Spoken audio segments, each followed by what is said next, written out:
Un dernier cas maintenant, et ça c'est un cas tout à fait exceptionnel, le doyen des cinéastes en compétition, 82 ans, Robert Bresson, présentait pour la France L'Argent. Alors L'Argent, c'est un film extrêmement simple à résumer.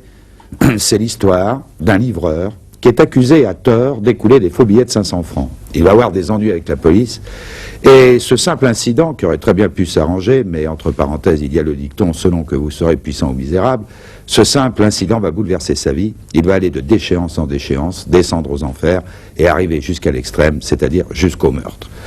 Alors tout ça est résumé simplement, mais il y a naturellement l'écriture cinématographique. Il s'agit bien là d'écriture. Alors une écriture contestée par les uns, ou au contraire applaudie par les autres. Quoi qu'il en soit, Bresson a été accueilli avec des mouvements divers, c'est le moins que l'on puisse dire lors de la présentation de son film au Palais, voire même au moment du palmarès. Il a refusé systématiquement les entretiens avec la presse. La conférence de presse a été expédiée en quelques minutes. Nous avons eu la chance, allez savoir pourquoi, de pouvoir le rencontrer, et l'une des rares fois, ce grand metteur en scène s'explique devant la caméra de Spécial Cinéma. Un écrivain quand il écrit. Quand on voit vos films, Robert Bresson, on a l'impression que tout est millimétré, je dirais presque léché, est prévu, etc. En fait, quand vous arrivez le matin, dans votre décor, sur votre plateau, je veux dire, vous laissez, comme disait Renoir, l'imprévu rentrer dans un plan. Non, Renoir racontait beaucoup de choses fausses. Hein. Oui. Il racontait un peu ce que je disais, mais il employait des acteurs et il a essayé de faire croire qu'il employait des acteurs comme il emploierait, non pas comme un acteur jouant, mais comme un acteur qui ne joue pas. Alors je ne comprends pas très bien ce que ça veut dire, parce que un acteur ne peut pas revenir, ne peut pas être nature. Un acteur ne peut pas. Donc... quelques mots. Oui, on va abandonner Renoir. Revenons. Bon, vous arrivez là dans votre décor le matin. Mais non, je ne sais pas devant quoi j'arrive. Je ne sais absolument pas. Exprès, je ne veux pas savoir la veille ce que je vais faire le lendemain. Je veux avoir l'instantané. Non, je ne sais même pas la veille où je vais tourner. Je n'ai pas choisi l'endroit. D'ailleurs, ce n'est jamais un décor, comme vous dites. C'est toujours un endroit naturel. Des objets naturels aussi, je n'apporte rien de spécial, et je me force à ne pas penser à ce que je ferai le lendemain, pour avoir, de même qu'un peintre ne sait pas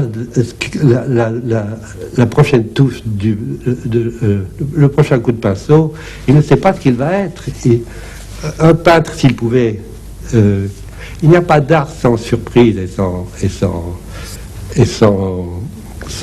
changement. Si un peintre savait exactement ce que sera sa toile quand elle sera finie, il ne ferait pas un tableau, il ferait une chose amorphe et sans rire et sans intérêt. Donc, je me force à ne pas penser, je me force à avoir une idée spontanée. Quelquefois, elle ne vient pas, il faut attendre un petit peu, et où elle vient mal, mais c'est la seule façon pour moi de travailler. Sans ça, la chose m'ennuierait atrocement. Si je savais d'avance ce que je vais faire, rien n'est marqué, rien n'est... Même ce qui est arrivé souvent en film, c'est qu'il y a beaucoup de personnes, de modèles. Je ne connais pas la personne qui va venir, et je ne sais pas comment elle sera sous les lumières, et je ne sais pas quelle lumière on va lui donner. Donc je ne sais rien, je ne veux rien savoir. Je veux que ce soit spontané, c'est-à-dire la spontanéité et le présent. Ce n'est pas le passé ni l'avenir, c'est le présent, c'est l'instant.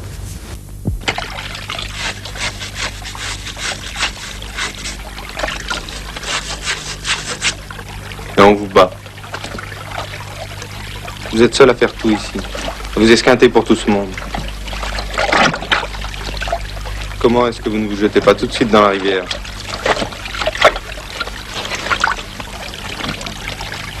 Vous attendez un miracle?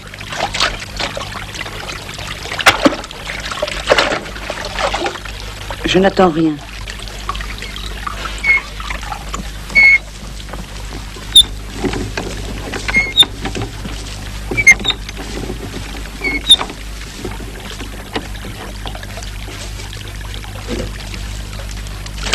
Comment arrivez-vous à concilier cette spontanéité et ces cadrages qui vous sont tellement particuliers? Ce n'est pas que je n'ai pas pensé au film, puisque j'ai fait comme si je tournais un film. Je l'ai écrit, on appelle ça un découpage.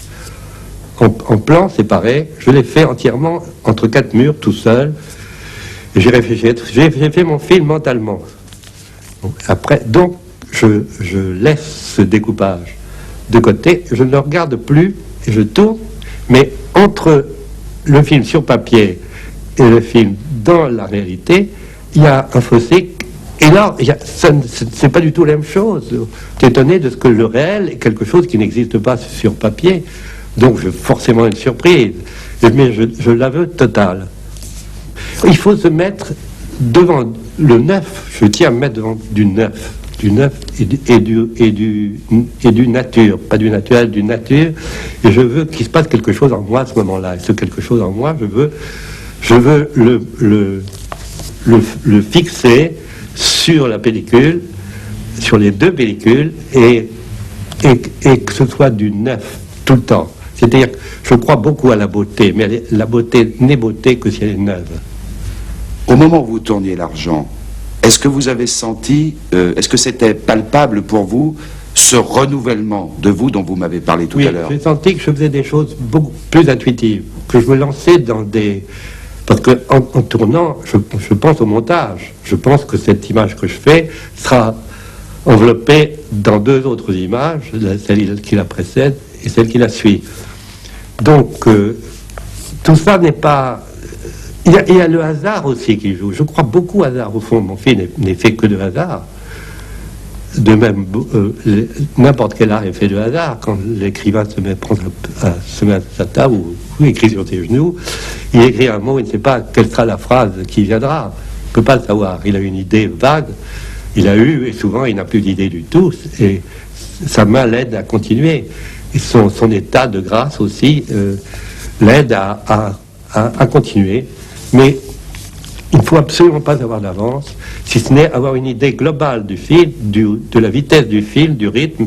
Mais en réalité, on le monte une fois dans sa tête en tournant, et une fois avec la pellicule dans la main, ou avec le monteur qui tient la pellicule, on le recompose encore.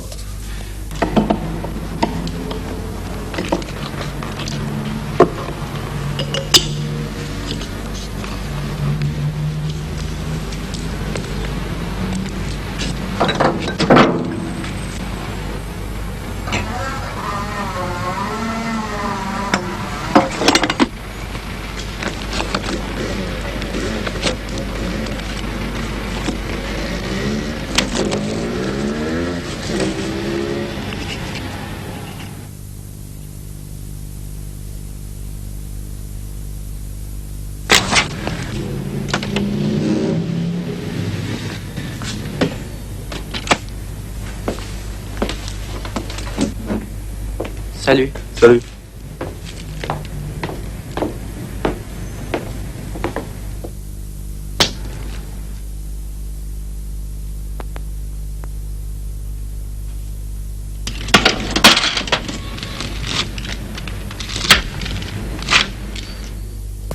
Si vous le permettez, j'aimerais qu'on fasse une toute petite escapade vers la peinture. N'est-ce pas quelque part chez vous, j'allais presque dire, un vieux rhumatisme qui revient? Autrement dit, est-ce que, si on fait le bilan là, de ce que vous avez fait de votre œuvre, est-ce que vous ne préféreriez pas que votre œuvre soit dans un musée plutôt que sur les rayons des cinémathèques? Non, j'aime beaucoup le cinéma parce que je sais qu'il est périssable. J'aime beaucoup faire une chose qui ne sera pas... Je ne crois pas à l'immortalité des œuvres. Mais... non, pas du tout. Au contraire, j'aime ce côté spontané et périssable. Mais la peinture c'est cette chose qui me viendra qu'à un moment, quelques années, et après qui partira. La peinture, c'est autre chose.